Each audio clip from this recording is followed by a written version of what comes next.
All right, welcome everybody. So we're going to jump into the Risk Rhino EGRC tool. It's a tool that helps us to do a couple of things within the GRC space.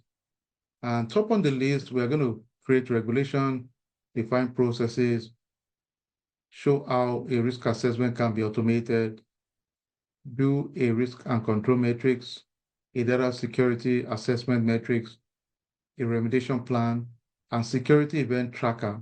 Then also for number 8, we'll probably just build a simple questionnaire if there's a need to build one. You can always play around that. So the regulation is just really identifying some of those key regulations out there. If you have regulation applicable to your industry, this allows us to actually build one. So it's very straightforward. Processes, every environment always have multiple processes. This allows you to define and automate the list of a process in your organization in the GRC solution.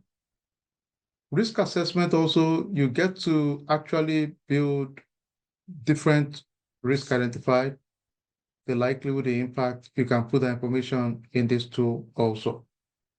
Building a risk and control metric, you can have all the list of risk, the controls applicable to them, the testing steps, if you want to put it, you can also add that also.